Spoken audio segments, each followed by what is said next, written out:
Olá, minha gente, muito boa tarde. Pois é, estamos aí novamente reunidos, tentando trazer alguma informação da parte do Senhor para meu querido povo, para o povo maravilhoso, o povo de Deus, o povo que Deus colocou nesta terra e que Deus vem dizendo constantemente através da sua palavra tudo o que vai acontecer. Quem é aquele que vem andando sobre as águas? Quem é aquele que anda sobre os ventos? Quem é o que usa o vento como um carro ou como um cavalo e circula pela terra como real, poderoso, eterno, o dono de tudo isto, o que realmente compôs toda essa sinfonia? Quem é ele?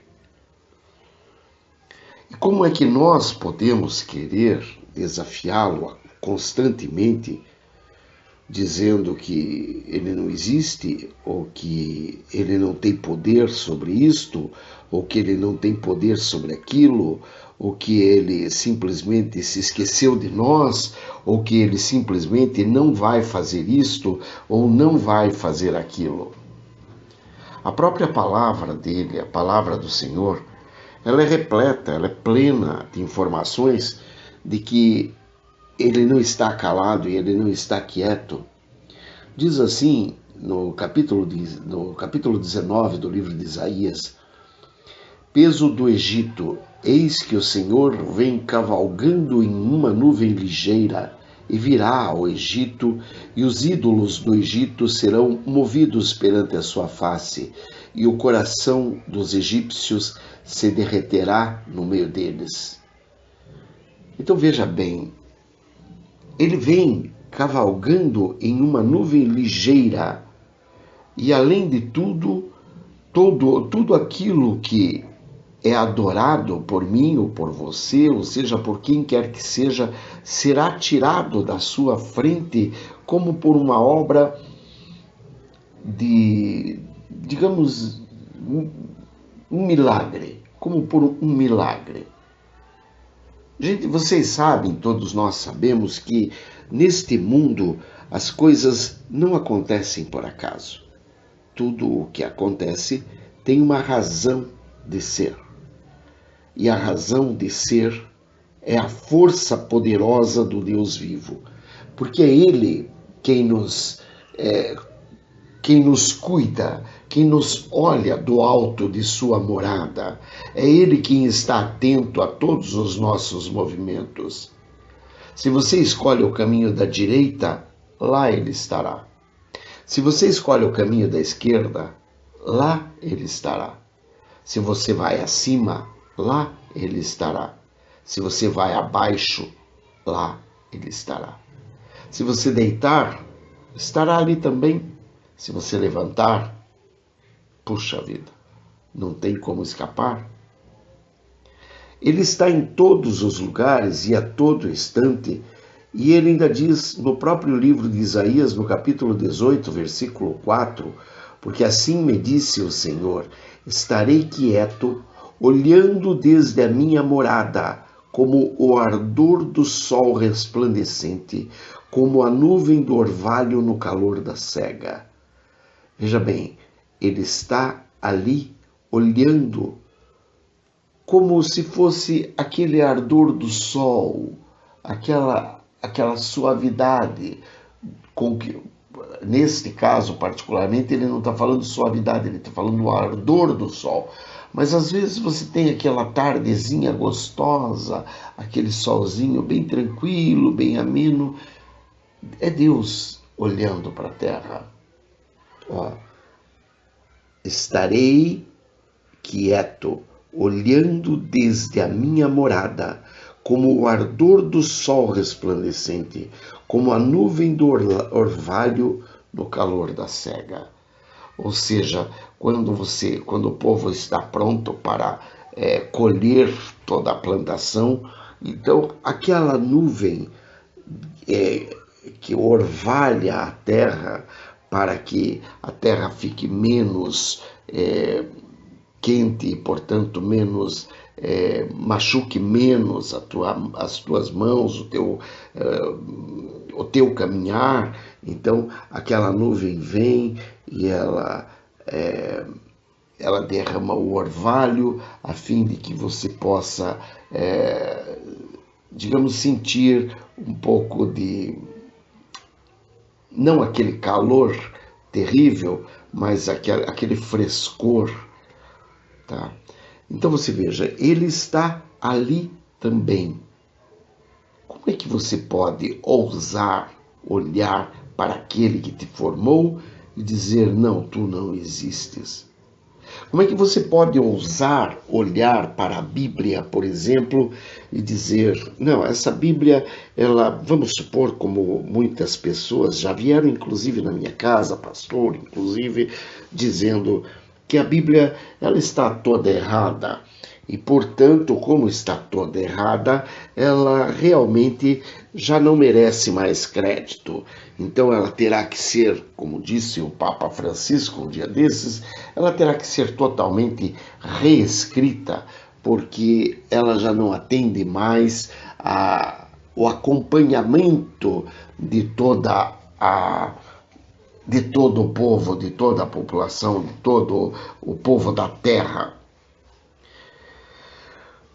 Vejam só, existe na Bíblia as informações que estão aqui aparentes porque a mensagem é viva e eficaz. Ela corta como uma faca de dois gumes. Ela corta quando entra e ela corta quando sai. Quando você abre a Bíblia, você pegando qualquer passagem que seja, você mesmo imediatamente se já identifica que ela tem algo de diferente. Porque ela te fala coisas que muitas vezes calam profundo na tua alma e você percebe, inclusive, que trata-se da tua vida. Embora ali esteja falando de Isaías, Malaquias, Zacarias, Pedro, Paulo, Tomé, Lucas, João, está falando ali de inúmeras pessoas, de Esther, de Maria, de Abraão, de Moisés, de Jacó, enfim, está falando de inúmeras pessoas e inúmeras pessoas que você nunca viu na vida. Mas, curiosamente, primeiro ela nos traz toda uma árvore genealógica, provando que ela não está falando de alguém que não existiu. Ela não está citando um nome ao acaso. Aqueles nomes que estão citados não são ao acaso, são nomes dentro de uma árvore genealógica, provando a sua existência num determinado período de tempo que comprovadamente, tanto historicamente quanto geograficamente, existiu. Quer dizer, nós temos então uma Bíblia com informações que são vivas e eficazes. Quando você começa a perceber que aquilo, mesmo sendo história de João, de Malaquias, de Pedro, de Paulo, de Lucas, elas são também histórias da tua vida, você então começa a perceber que se trata de um livro diferente. Então você começa a perceber que ela conta a história de tua vida e muitas das vezes ela te mostra até os caminhos que você ainda desconhece acerca da tua própria vida. Ou seja, se você fizer A, a vida vai te responder com B e desta forma você terá, digamos, mudado este ou aquele resultado na tua vida. E este ou aquele resultado, você decide naquele momento que o amigo te convida para ir fumar uma maconha, ou para subir um monte, ou para dar uma volta na cidade, e você diz sim ou não, então você automaticamente está mudando o resultado da tua vida, porque você, digamos assim, está caminhando segundo aquilo que te apresenta. São, digamos, as encruzilhadas da vida que apresentam-se e você escolhe. E se você observar muito disso, não totalmente, a sua totalidade, você vai encontrar como profecias bíblicas para a tua vida, à medida que você começa a ler este livro como sendo a verdadeira palavra de Deus. Muito bem, mas ainda assim existem os céticos. Existem aquelas pessoas que vão dizer, não, mas este livro é um livro que foi escrito, e de fato foi há 4.000 anos atrás, e portanto, tendo sido escrito há 4.000 anos atrás, é claro, natural, é evidente, que ele não pode estar falando do Eli, especificamente de mim, né? Porque, veja bem, há 4.000 anos atrás, eu, digamos, não seria conhecido. Muito bem, então, a Bíblia não poderia estar falando de mim. Trata-se então, já que nós somos céticos, da nossa própria ceticidade, ou seja, da nossa própria, digamos assim, foi uma coincidência você ver alguma coisa que pode te lembrar que você é um leão e que o Senhor está sobre uma torre de vigia, em pé, continuamente de dia e de guarda, se pondo noites inteiras, cuidando de você. Não, é uma coincidência, mas tudo bem. Só que daí você vai poder observar que existem estudos bíblicos já que somente poderiam ser feitos através de computadores.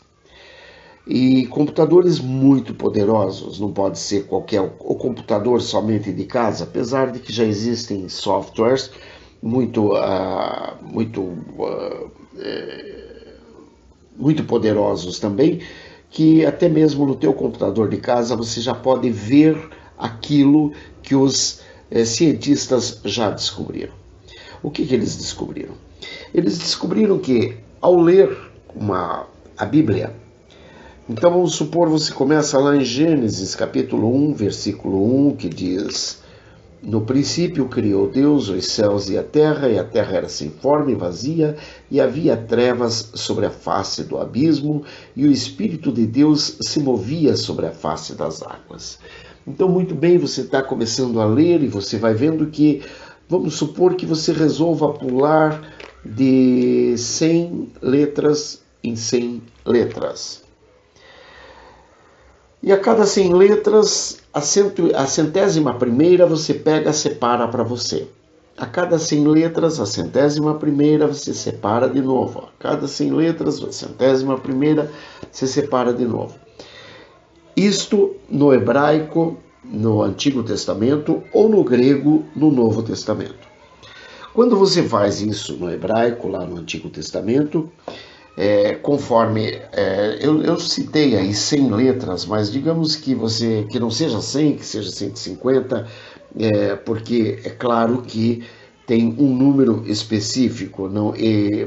Você vai encontrar de diversas formas. Você vai encontrar na horizontal, você vai encontrar na vertical, você vai encontrar na diagonal, você vai encontrar de cima para baixo, você vai encontrar de baixo para cima. É como se fosse um verdadeiro caça-palavras. Aí o que você encontra dessas, ao juntar de 100 em 100 letras? Um código que está impresso dentro da Bíblia.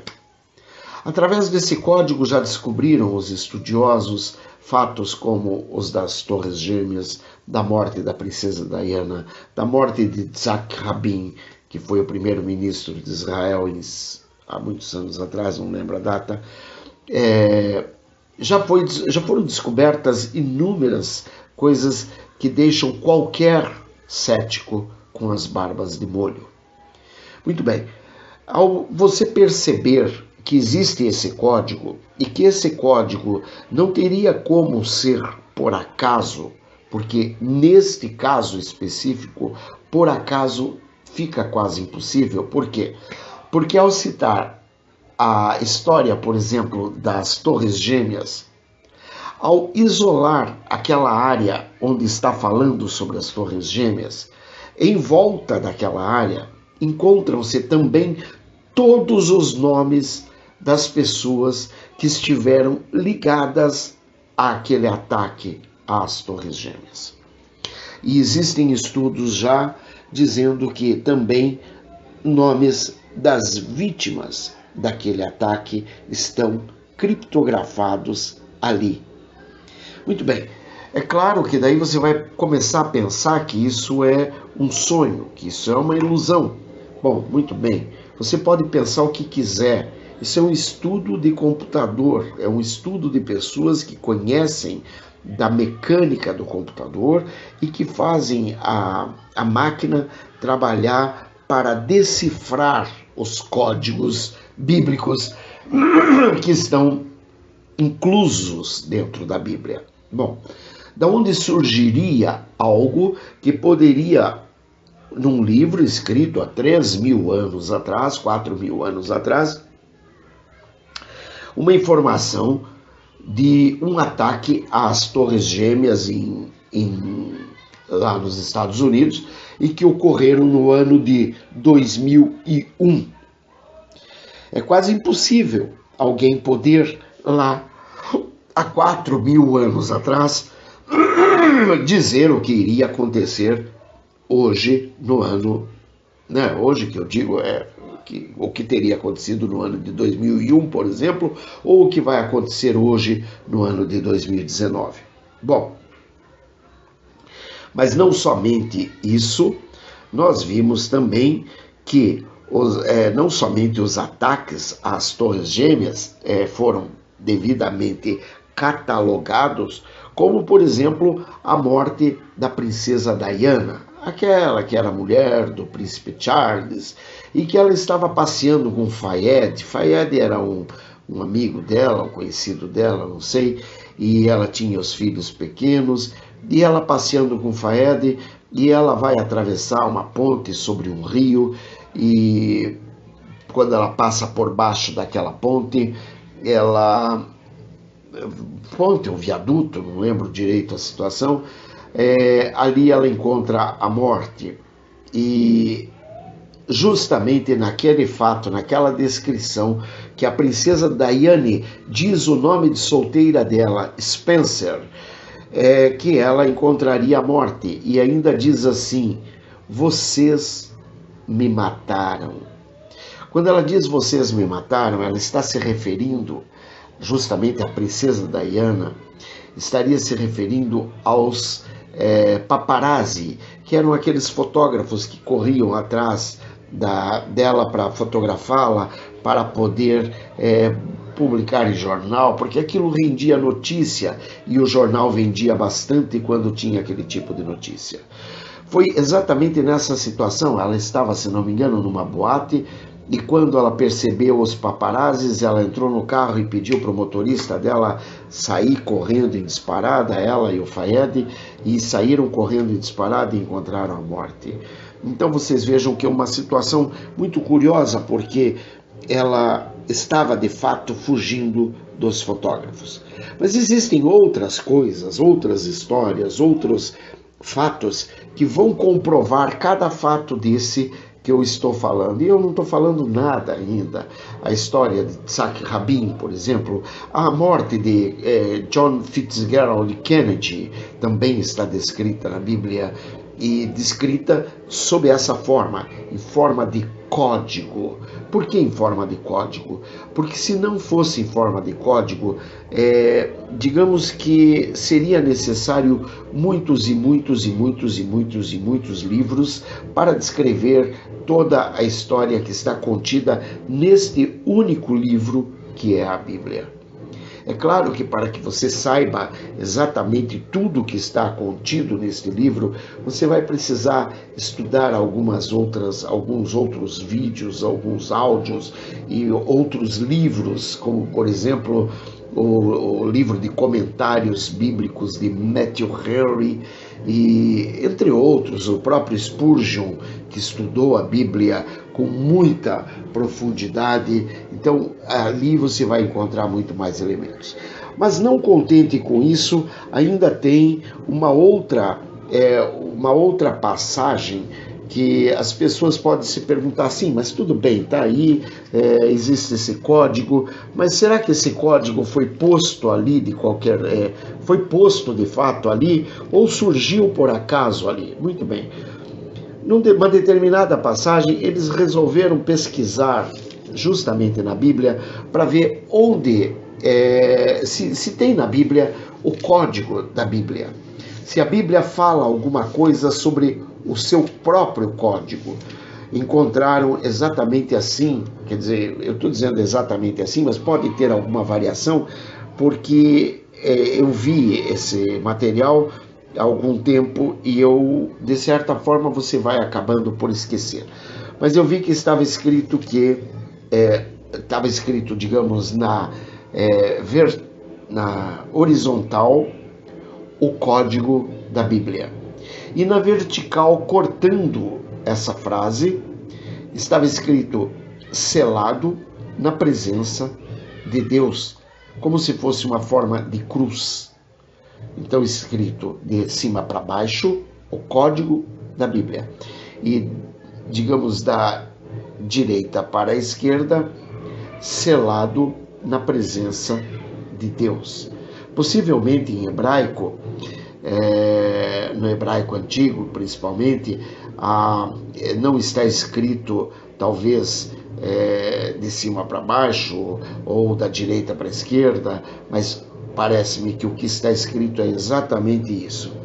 E além disso, nós vemos que diz a palavra do Senhor que o próprio Daniel, deixa eu ver aqui onde está,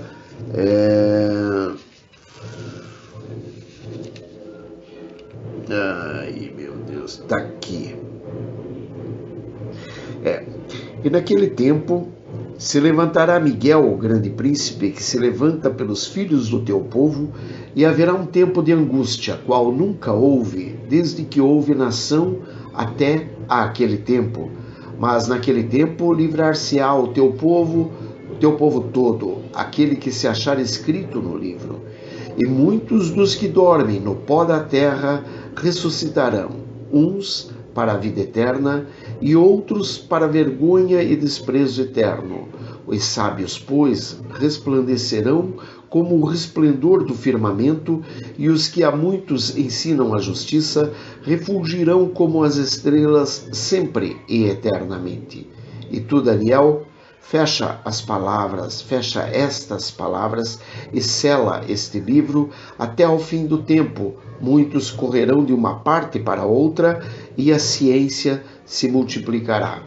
E eu, Daniel, olhei e eis que estavam outros dois, um desta banda à beira do rio e outro da outra banda à beira do rio. E ele disse ao homem vestido de linho que estava sobre as águas do rio: que tempo haverá até ao fim das maravilhas? E ouvi o homem vestido de linho, que estava sobre as águas do rio, quando levantou a sua mão direita e a sua mão esquerda ao céu, e jurou por aquele que vive eternamente, que depois de tempos, e metade de um tempo, e quando tiverem acabado de destruir o poder do povo santo, todas essas coisas serão cumpridas. Eu, pois, ouvi, mas não entendi, por isso eu disse: Senhor meu, qual será o fim dessas coisas? E ele disse: vai, Daniel, porque estas palavras estão fechadas e seladas até ao tempo do fim. Muitos serão purificados e embranquecidos e provados, mas os ímpios procederão impiamente, e nenhum dos ímpios entenderá. Mas os sábios entenderão, e desde o tempo em que o contínuo sacrifício for tirado e posta a abominação desoladora, haverá 1290 dias. Bem-aventurado o que espera e chega até 1335 dias. Tu, porém, vai até o fim, porque repousarás e estarás na tua sorte no fim dos dias. Então nós vimos aqui que ele fala claramente em selar o livro e que estas palavras estão fechadas, seladas até ao tempo do fim. Muito bem, lembrando que estão seladas até ao tempo do fim e que todas essas coisas serão cumpridas. Além disso, ele fala claramente que os únicos que serão salvos serão aqueles que estão escritos no livro. Qual livro? Pois é, muita gente acha que é um livro que Deus tem para com ele, e eu, após ler e conhecer esse detalhe, eu começo a ter a certeza de que o livro da vida é a Bíblia Sagrada, de fato. A cada dia que passa, mais eu fico ciente de que a Bíblia Sagrada é o livro sobre todo o livro. Ela traz, com certeza, o nome de todos aqueles que terão que ser salvos, que terão que ser libertos, que terão que ser descritos, até mesmo para comprovar que só o Senhor é Deus. Nós vemos, então, que não temos muito para que lado correr. Ou nós aceitamos, ou nós aceitamos. A Bíblia é o livro sobre todo o livro. Nenhum outro poderá ter essa mesma destinação. Lembrando também que a própria Bíblia Sagrada, veja bem, escrita há quase 4.000 anos, ela tem também codificado a palavra computador, que seria usado justamente para decifrar esses códigos. Junto com essa palavra computador também traz codificado que esse código da Bíblia, ele seria descoberto em determinado ano. Parece-me que foi pelo ano de 97, uma coisa assim. Lógico que cita o nome de quem iria descobrir isso. Curiosamente, vamos ver e vamos encontrar o nome de quem descobriu esse código da Bíblia, que foi através de um computador e no ano citado na Bíblia. Quer dizer, não há o que dizer contra a Bíblia. A Bíblia é o livro sobre todos os livros. Eu queria aproveitar aqui, depois de uma meditação desse